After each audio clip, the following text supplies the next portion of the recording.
first question, but joining us here on our Google Hangout is gold medalist Glenn Eller from the U.S. Army and the U.S. national team, and we were playing around on Twitter today. Can you really shoot a wing off a fly at 250 meters, Glenn? Well, I'm actually a shotgun shooter, so my shotgun won't reach that far. But you can do it if you had the right weapon, all right? If I had the right ones, I could probably pull it off. Go ahead, David. Glenn, it's your fourth Olympics. You're 30 years old. The first was 2000, 2004, 2008 with the gold medal, and now 2012. And I asked Jerome this earlier, but what's different thus far about your Olympic experience? I know that you're in Copenhagen, so you're not there yet. But as you prepare for this Olympics, this journey's been a little bit different for you than previous Olympics, has it not? Yeah, I mean, it was tough getting back, but it was. I don't know, since I've been here, it's been a lot less stress-free, or a lot more stress-free. I kind of know what to expect. You see everyone else having getting antsy and training and all that, but I'm able to keep it under wraps. For people that don't know, you say that you're able to keep it under wraps a little bit and not be as frantic.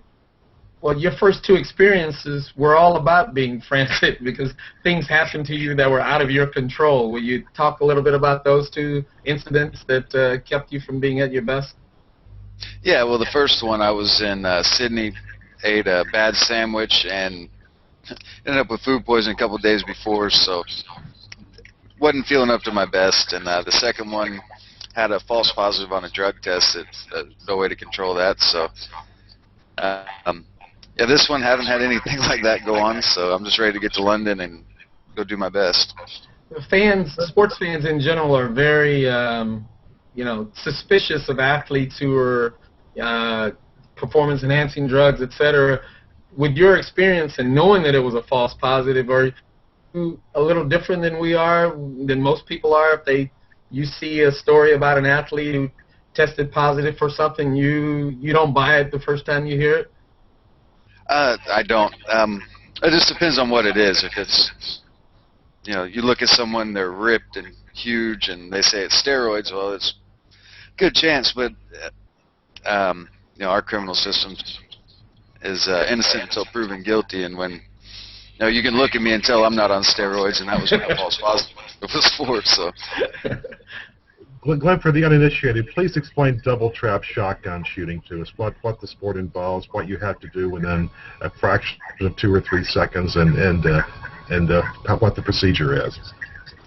Double trap shooting, it's a clay target game. You've got a 12-gauge shotgun. I shoot a 12-gauge Beretta shotgun.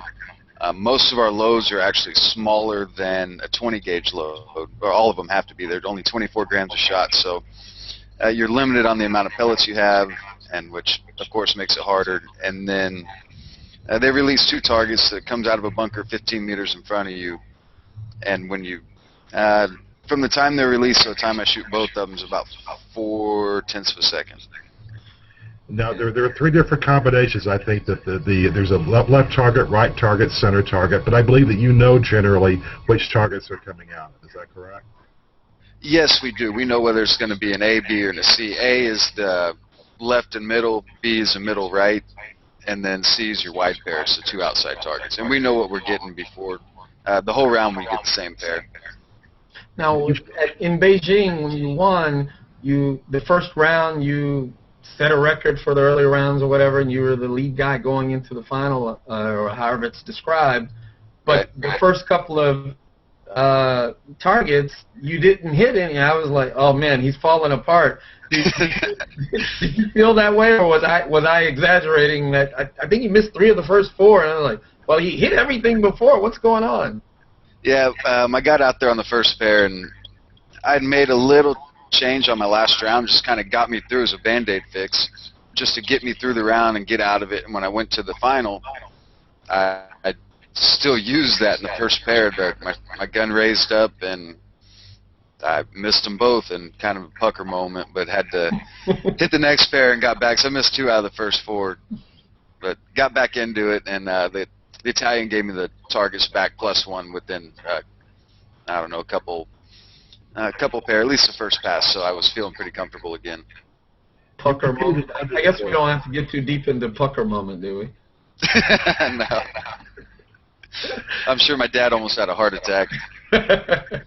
You mentioned your dad Butch Eller, who is when we talked to you in 2008, we asked how much effort and how much time Butch had put into helping make you a champion, and you said it was you really couldn't calculate the amount of time and money and effort he put into your efforts. So I would think that your family's support over the years has been the significant aspect of your success thus far. Oh, it's been huge. Without my family and support system, there's no way I could have done it. And you know, getting to go back, and it's a big testament to them, and also a testament to the Army, who's been in the Army the last 6 years, and they've helped me and given me the opportunity to get back to the Olympic Games again. So I'm very fortunate and ready to go do it again, and all my family and friends will be there, so it's going to be a great time. Tell us what the Army Marksmanship Program is involved in, what you're doing, and some of your teammates that are there with you in Copenhagen and later in London. Well, right now the U.S. Army Marksmanship Unit has a 6-man presence in Afghanistan. We're teaching the A&A soldiers how to defend themselves and also other NATO forces. So we're teaching them basic marksmanship skills to help them defend themselves. And that's a rotational 3-month basis. And I haven't been able to go yet, but of the 6 that are here from the Army Marksmanship Unit, 4 of them have been deployed to Afghanistan on that within the last 2 years. I've seen a couple of your teammates talk about how when they started working with the Afghans that, you know, they could only get 30 or 40% pass rate in terms of becoming marksmen, and that's up to 90-95% now. Can you talk a little bit about what it means? I mean, part of it, I know you're in the Army to be on the marksman team and to be an Olympian, but you guys do a lot more than just compete. Right, and we train 3,000 U.S. soldiers a year to train the trainer clinics, but being able to get them up to a standard where they can defend themselves means more American lives are saved, because our guys don't have to be out there doing it. That we can get them defending their own country. So that means we can bring Americans home. So just a small portion of, you know, a very small group of people over there has a big impact to save American lives and bring soldiers home.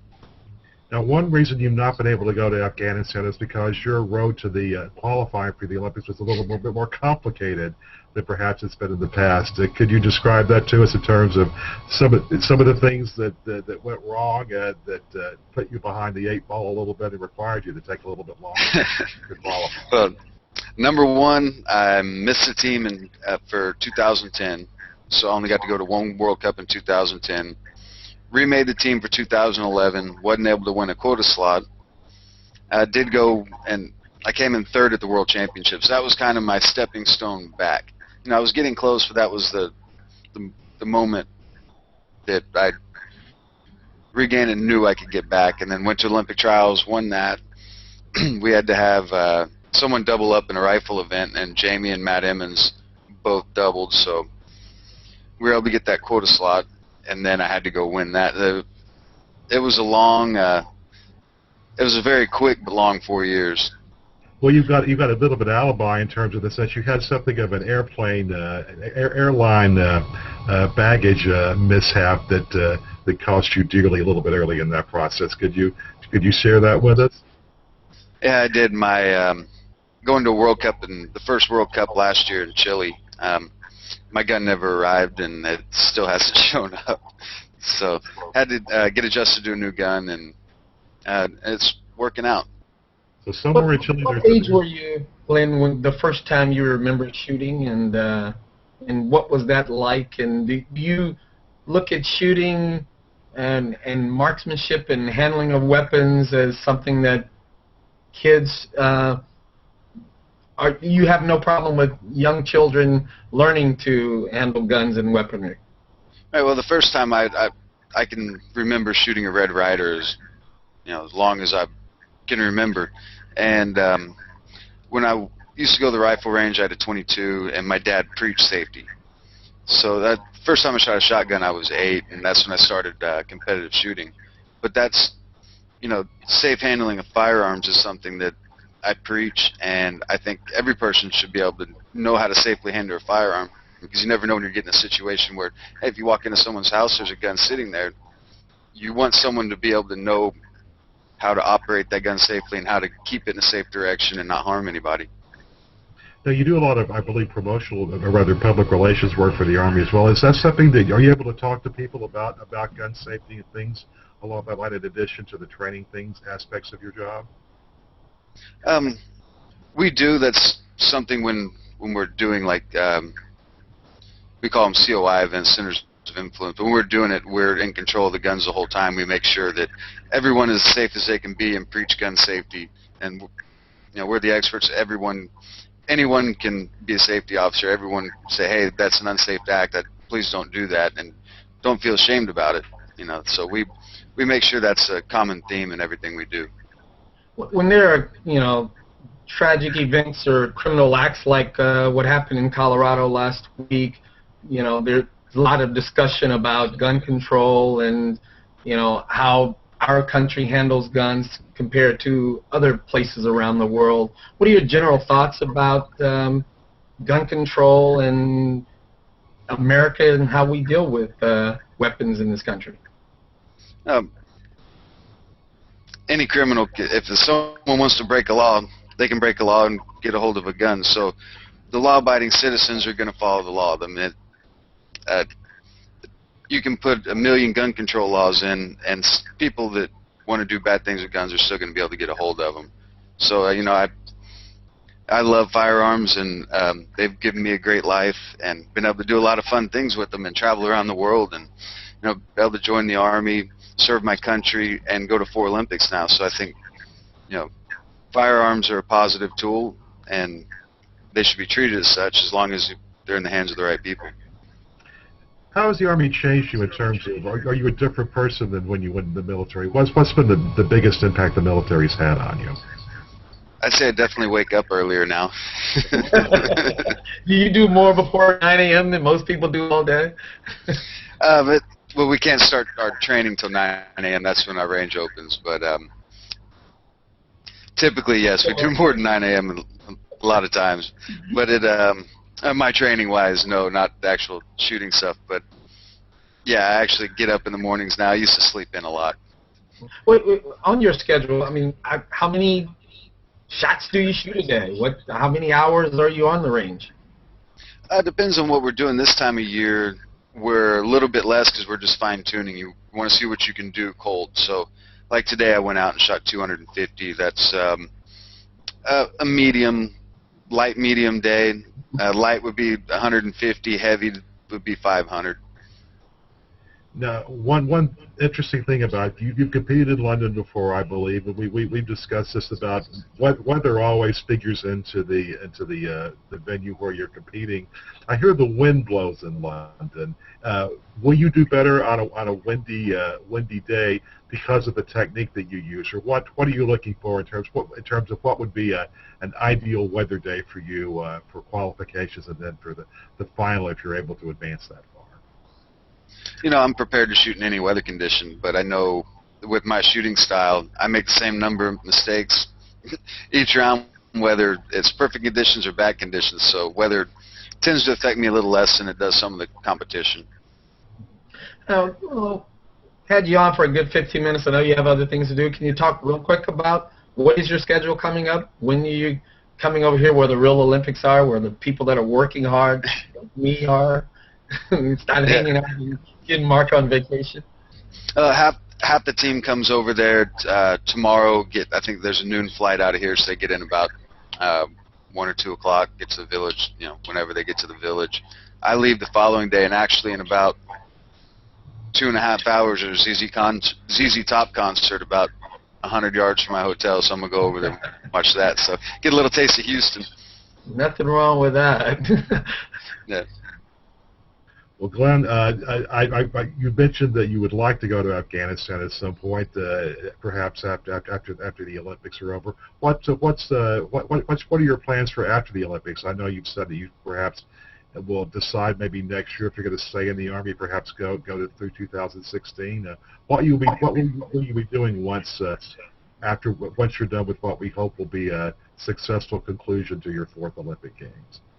Well, I know we'll have there'll be a lot of media and appearance opportunities from the end of the Olympics probably until about March that the Army puts us out and shows us off a little bit, and then after that, try to go into the next shooting season and see where it takes me. Okay. Way off the wall question. You're talking about being in the Olympic Village in a couple of days. You've been there a few times, and I've heard a lot of great stories about what happens in the Olympic Village. Are you willing to share some of the tales or things that you've seen in the Olympic Village? I've never actually seen the first Olympics. I left early. The second Olympics I left early, and the last Olympics I was there most of the time, but I really didn't spend a lot of time. And after my event was over, we were doing a lot of media, and then I'd go out with my friends afterwards. So I didn't see any of the stories that people are talking about, but sure. I doubt they exist. Sure, I'll take your word for that. Well, Jerome has already noted that the most dangerous thing about Great Britain is the food. What do you plan to eat when you're over there? Well, I know the village always has a great cafeteria and everything, and there's a McDonald's in there, and that's will probably be one of my staple foods. But I'll eat a little bit of everything while I'm there.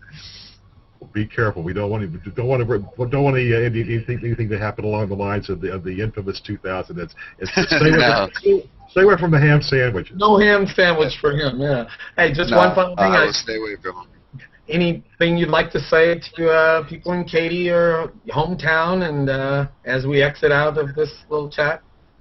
Well, I look forward to seeing my friends and family that are coming in from Houston that'll be watching me compete at the games, and look forward to seeing everyone else when I get back to Houston sometime in the middle of August, I hope.